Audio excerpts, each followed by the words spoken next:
Now let's talk about portable subtractive lighting devices. While it's easy to use natural light blocks such as trees, they aren't always where you want them to be. Portable subtractive devices give you much more flexibility. This is my subtractive top light gobo. It's black on this side and silver on the other. I prefer a more square shape over a round light disc. When placing next to a building, it makes a tight fit, blocking all unwanted top light.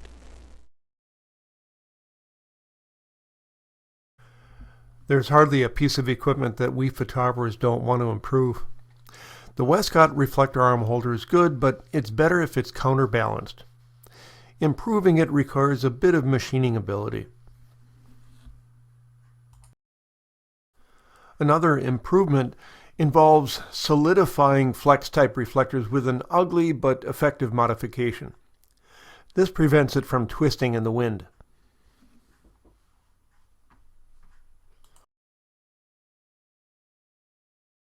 In this side view diagram, you can see the placement of a small gobo. I place it about 3 feet above a senior's head and flush with the back of their head. This forces the light to only come from in front of the face, rather than directly above the face.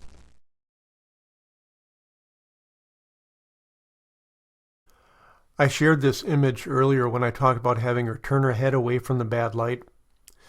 But what if we want her to face the camera? Obviously, this is not acceptable. Could we just fill in the shadows with a reflector? Sure, but her nose is still bright. We haven't eliminated the problem, we just band-aided it. The better solution is to subtract the bad light and replace it with good light. I don't have a wide pullback, but you can see my hand holding the blocker. I shot this with a self-timer because I didn't have a light stand with me at the time. This series shows the improvement that a professional photographer needs to know and do. Blocking unwanted top light is a giant step toward better portrait light outside. This shows the bright nose, dark eyes, and all the other awful lighting flaws that you get when you have unwanted top light. Then I placed my gobo a few feet over her head. It's flat light, but at least it's better than all the other problems that it had.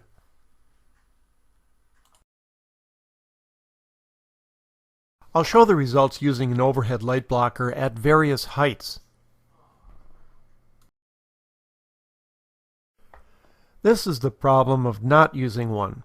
Dark eyes, blown out skin.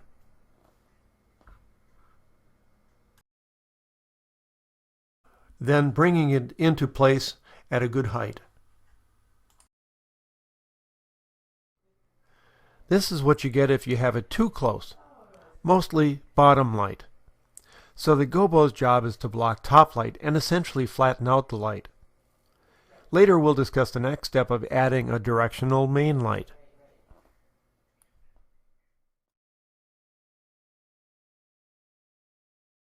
A gazebo like this is a natural place to photograph someone. And with this long expanse of light concrete in front of it, we should have plenty of fill light, right? Well, as you can see, we didn't. The top light is still too strong. But there's another thing that I'm not happy about. The back of that gazebo is still too dark. And if we just used flash or a strong reflector to lighten her face, the background would look even darker. So let's use our gobo to block that top light from her. Now you can see that we've not only corrected the bad light on her face, but also made it look like the background got brighter. That's because we subtracted light from her, but not from the background.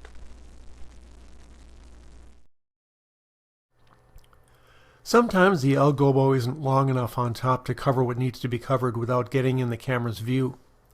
For this situation, the L gobo was able to block light from her right side, but I still needed to subtract the top light over her head.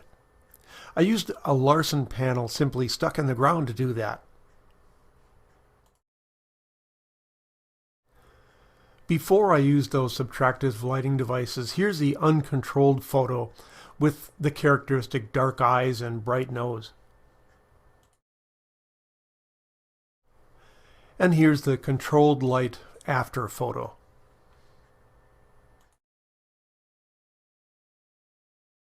Now, if you prefer to use a meter, we can quantify when we need to block the top light.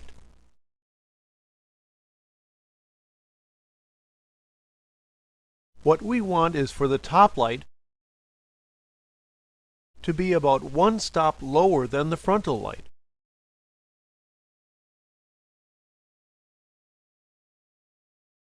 I use a flat dome meter when I want it to be more directional in the light that it sees.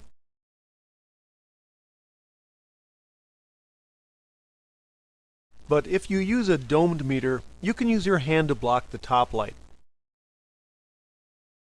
But be sure to keep your hand about 5 inches above the meter so that it reads only the frontal light, not the top light.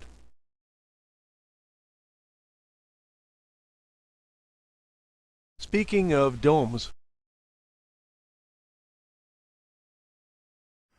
I snapped this of my wife Shirley at a park where we were teaching as we were waiting for a model to arrive. For the second one, she simply backed up under a tree. At that same park, I turned and snapped this of a photographer working. Rather than keeping the camera dry, they should have used it over the heads of those kids, keeping them dry and improving the lighting on them.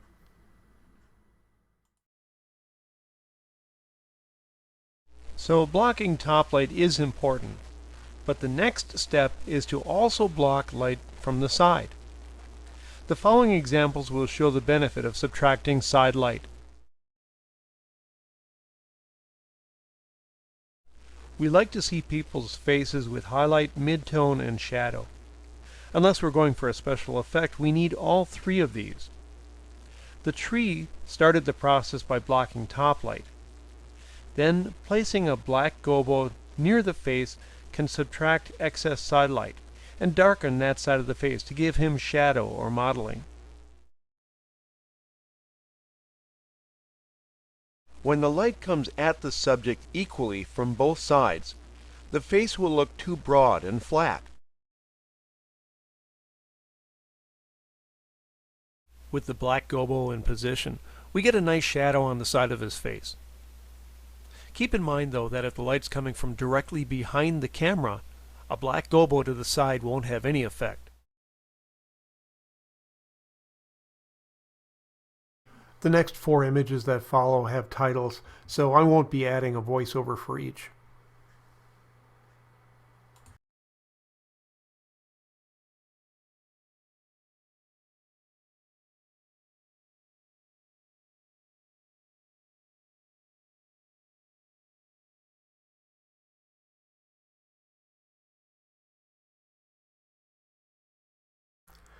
This will be the final lighting setup for the next portrait. The blocker was used to block all the blue sky coming from this direction, and the flash added the main light.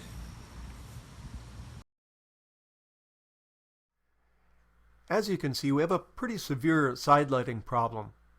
There's cross lighting coming from the left and the right, but not enough from his front.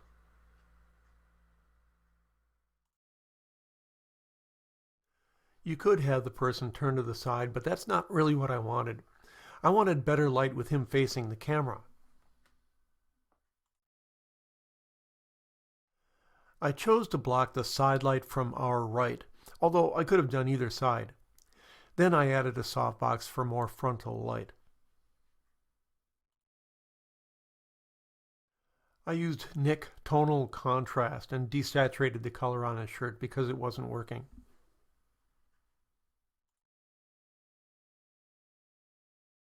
A large blocker can be used at an angle to block top light and unwanted side light, to kill 2 birds with 1 stone. Not that I've ever done such a terrible thing. Long ago, a photography teacher said that on-camera flash is fat light.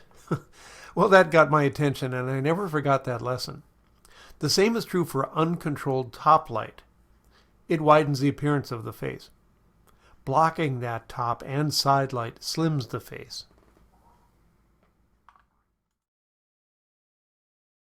Now, compare this uncontrolled lighting image to this one. And as you can see, blocking that unattractive light helps chisel off pounds. And who doesn't want that?